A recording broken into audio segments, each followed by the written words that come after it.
نحمده ونصلي على رسوله الكريم اما بعد فاعوذ بالله من الشیطان الرجیم بسم اللہ الرحمن الرحیم. عزت مآب چیئرمین فاؤنڈیشن شخصی فاؤنڈیشن محترم جناب پرنسپل صاحب, معزز اساتذہ کرام اور میرے ہم مکتب طالب علم ساتھیوں, السلام علیکم. آج میں جس موضوع پر لب کشائی کرنا چاہتا ہوں وہ ہے یوم دفاع پاکستان. 6 ستمبر 1965 کی جنگ ہوئی, کفر پہ دنیا تنگ ہوئی, رحمت ہمارے سنگ ہوئی. آیا کا دبانے دب گیا باطل, آیا کا جھکانے جھک گیا باطل, آیا کا مٹانے مٹ گیا باطل. قتل ہوا پھر خود قاتل, وجاء الحق وزهق الباطل ان الباطل کان زہوقا.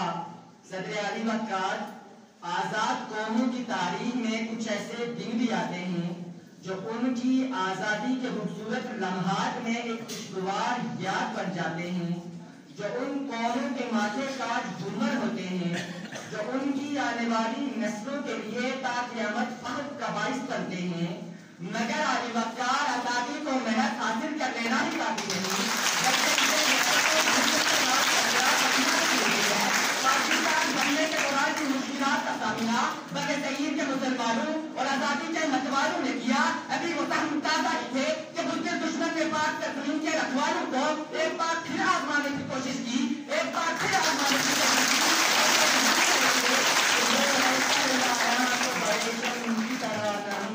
رسم حق کو باطل ہو تو فوجدار ہے مومن. علی وقار 1965 میں بھارت نے اپنے ناپاک ارادوں کا اظہار کچھ اس طرح کیا کہ ایک بزدل گیدڑ کی طرح 6 ستمبر کی رات اچانک پاکستان پر حملہ کر دیا. اگر تو لوگ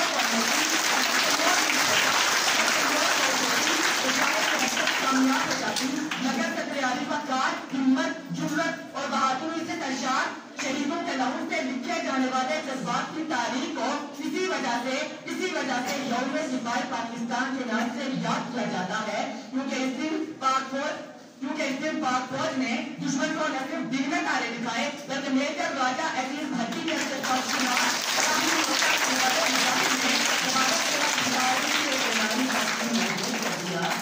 میرے ملک دشمن جنرل چودھری کا یہ خام خیال تھا کہ وہ افواج پاکستان کو حالت نیند میں دبوچ لے گا, مگر وہ نہ جانتا تھا کہ میری سرحدوں کے محافظ, میری ملت کے رکھوالے پچھلی راتوں کو جاگ جاگ کر اللہ کے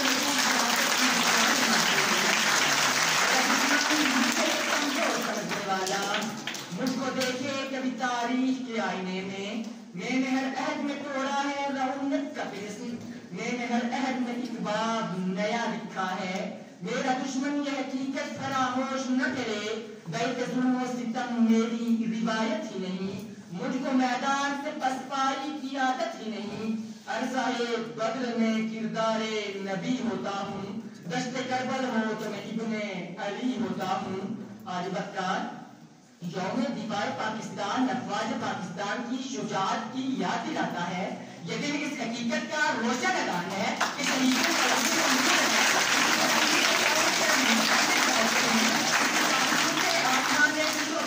نئی کوہیں گزرتی ہیں, نئے کوہیں بھرتے ہیں. کافر ہے تو تابع تقدیر مسلمان, مومن ہے تو وہ آپ ہے تقدیر الہی. کافر ہے تو کرتا ہے شمشیر پہ بھروسہ, مومن ہے تو بے تیل بھی لگتا ہے سپاہی. علی وقار خوراک اور پانی کے کم ذخیرے کے باوجود پاک فوج نے دشمن کا ڈٹ کر مقابلہ کیا اور لاہور میں ناشتہ کرنے کے ہاتھ دیکھنے والوں کی رات کی نیندیں زیادہ دکھائی دیا تو بارکر اقوام متحدہ میں جا پہنچے اور ان کے پاؤں پکڑ کر آئندہ کبھی ایسی غلطی نہ کرنے کی توبہ کرتے ہوئے جنگ کو بند کروانے کی اپیل کر دی. پاکستان نے اقوام متحدہ کی درخواست پر جنگ کو روک دیا. جب بھارت کو فضائی, زمینی اور بحری میدان میں مکمل شکست کا سامنا کرنا پڑا, یہ دن ہمیں یاد دلاتا ہے کہ ایمان, اتحاد اور تنظیم وہ رہنما اصول ہیں جنہیں اپنا کر ہم ہمیشہ اپنے دشمن پر فتح پا سکتے ہیں.